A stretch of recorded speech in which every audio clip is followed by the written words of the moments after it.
किसी ने बड़े काम की बात कही है। तट पर बैठे बैठे तेरे हाथ कहाँ कुछ आएगा। रत्न मिलेंगे तुझको जब सागर की तह में जाएगा। कुछ ना आया हाथ समझना डुबकी अभी अधूरी है। चाहे जितना भी हो मुश्किल पहला कदम जरूरी है। पहला कदम जरूरी है। नमस्कार दोस्तों, एक छोटी सी कहानी आपके लिए। एक ये खुशहाल किसान की है जो बहुत ईमानदारी से निष्ठा से अपना काम करता था। उसका एक बेटा था और वो ये कल्पना करता था कि मेरा बेटा बड़ा हो जाएगा, मेरा हाथ बटाएगा, किसान बन जाएगा, बहुत बड़ा किसान बनेगा। ये कल्पना उसके मन में चल रही थी। लेकिन उसके बेटे के मन में कुछ और चल रहा था। उसका बेटा किसान नहीं, सैनिक बनना चाहता था। और उसने कहा, पिताजी हमें तलवारबाजी सिखवा दीजिए, लड़ाई के गुण सिखवा दीजिए, मैं सैनिक बनना चाहता हूँ। पिताजी ने कहा, ठीक है बेटा, हाल आप मेरे साथ रहते ठीक रहता, किसानी भी कोई बुरा कर नहीं, आप मेहनत करते, लेकिन आप सैनिक बनना चाहते तो मैं सिखवा देता हूँ। तलवारबाजी जो सिखाते थे, तलवार के गुण जो सिखाते थे, उनके पास भेज देते हैं। वहाँ वो जाता है, सीखने की कोशिश करता है, लेकिन वो सीख नहीं पाता इतना अच्छे से। जो दो सिखा रहे थे उनका, भाई आपके अंदर वो गुण नहीं है, आप तलवारबाजी नहीं सीख पा रहे हो, आप सेना में जाने का प्रयास मत करो, नहीं तो आप मुश्किल में फंस जाओगे। लेकिन वो लड़का, उसके मन में ये भावना थी कि मैं सेना में ही जाऊं। अब वहाँ से तो वो चला आया, लेकिन आया घर पे तो दूसरा रास्ता, बैक डोर खोजने लगा, कुछ जुगाड़ खोजने लगा, किसी तरह सेना में चले जाएं। पता किया, पता करते करते पता चला जो सेनापति हैं वो उसके रिश्तेदार में हैं, रिश्तेदार हैं जो उनको जानते हैं। तो अपनी माँ से कहता है, माँ उससे कहती है, और वो सेनापति के सामने वो पहुंच जाता है। उसके जो रिश्तेदार थे वो कह दिए। तो सेनापति ने पूछा इससे और बताया, कुछ जानते हो, तलवारबाजी वगैरह जानते हो? इसने कहा, नहीं, तलवार तो चलाना नहीं जानता। तो सेनापति ने कहा कि सेना में तो लड़ाई करनी होती है, यहाँ करके क्या करोगे? अगर आप तलवारबाजी नहीं जानते तो सेना में मत आओ। लेकिन चूंकि हमारे रिश्तेदार हैं, उन्होंने कह दिया है और आपकी इच्छा है, मैं आपको सेना में रख देता हूं, लेकिन आप लड़ाई में सीधे सैनिक के रूप में लड़ाई में भाग नहीं ले पाएंगे। आपको रिजर्व फोर्स में रखा जाएगा। कभी कभी आपकी ज़रूरत पड़ेगी, तब तक आप कोशिश करिएगा कुछ अपने सीख जाएं, लड़ाई के कुछ गुण आप सीख जाइए।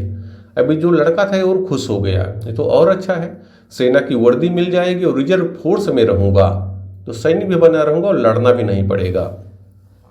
और ये खुशी खुशी उसमें शामिल हो गया। लेकिन संयोग की बात, समय बीतता रहा, एक बार लड़ाई लग गई, पड़ोस के मुल्क ने हमला कर दिया और उस लड़ाई में सेना के साथ साथ सभी रिजर्व फोर्स को भी जाना पड़ा। हालांकि ये जो देश था जीत तो गया, लेकिन बाद में पता चला कि इसके कारण वहाँ पर मुसीबत आ गई, मुश्किल में पड़ गए लोग। इसको जो दायित्व दिया गया था उसका ठीक से पालन नहीं कर पाया। बाद में जब लड़ाई समाप्त हुई, इसको सेनापति के सामने पेश किया गया। तो सेनापति ने इसको बहुत बुरा भला कहा और कहा, अब तुम आज से रिजर्व फोर्स में भी नहीं रहोगे, तुम्हें चौकीदार बना दिया जा रहा, पहरेदार बना दिया जा रहा है। अब तुम राजा के महल के सामने चौकीदारी करोगे। और यहाँ से वहाँ से उसको हटा दिया जाता है रिजर्व फोर्स से। लेकिन ये लड़का जो था, ये थोड़ा सा खुश हुआ, चलो ठीक है, अब राजा के सामने रहूँगा। मतलब थोड़ा सा कहीं कहीं पॉजिटिव तो था, कहा राजा के सामने रहूँगा और कभी राजा से मुलाकात हुई तो उनको अपनी बातें रख दूंगा। चला गया, वहाँ चौकीदारी करने लगा, पहरेदारी करने लगा। बहुत दिनों तक पहरेदारी करता रहा और इस उम्मीद में रहा कि राजा से मुलाकात हो जाएगी, लेकिन कभी इसको राजा के साथ आमने सामने आने का मौका नहीं मिला। बहुत समय बीतता रहा।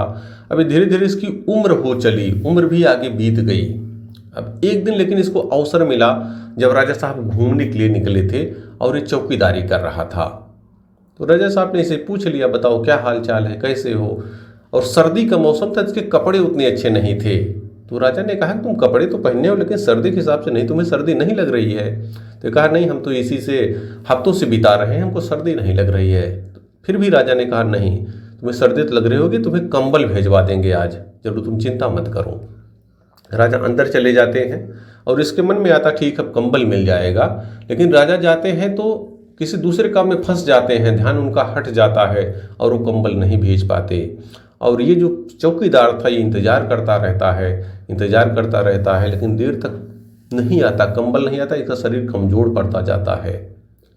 और सुबह हो जाती है, सुबह जाते हैं, कुछ सैनिक इसको देखते हैं तो देखते हैं कि इसके शरीर में तो प्राण ही नहीं है, उसके प्राण निकल गए। और लेकिन वो देखते हैं साइड में कुछ लिखा हुआ है, वो सैनिक जाते हैं, राजा साहब को बताते हैं कि राजन जो चौकीदार था उसका देहावसान हो गया, वो मर गया है। लेकिन उसके पास में राजा साहब भी आते हैं और देखते हैं तो उसके पास कुछ लिखा हुआ है।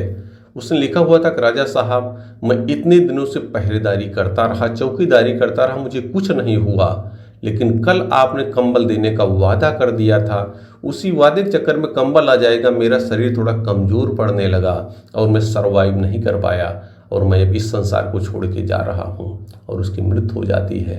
राजा साहब भी दुखी तो होते हैं, लेकिन अब क्या किया जा सकता है। ये छोटी सी कहानी, इसका सार यह है कि अगर हम दूसरों के ऊपर आश्रित रहेंगे और बैकडोर का सहारा लेंगे तो कभी जीवन में सफलता प्राप्त नहीं कर पाएंगे और कहीं न कहीं बड़ी मुश्किल में फंस जाएंगे। इसलिए आप भी अगर जीवन में कुछ पाना चाहते हैं तो अपने हाथ, अपने पैरों पर, अपने बाजुओं पर विश्वास रखिए, अपनी योग्यता पर विश्वास रखिए। किसी दूसरे का सहारा लेने का प्रयास मत कीजिए।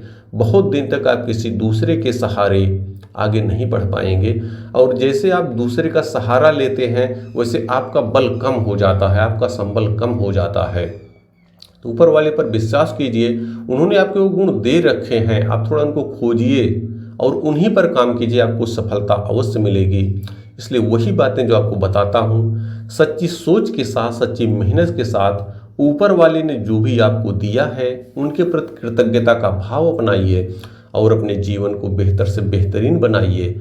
याद रखिए, ऊपर वाले न भूलते हैं न भूल करते हैं और समय आने पर वह आपके सभी अच्छे और बुरे कर्मों का फल अवश्य देते हैं। बहुत बहुत धन्यवाद।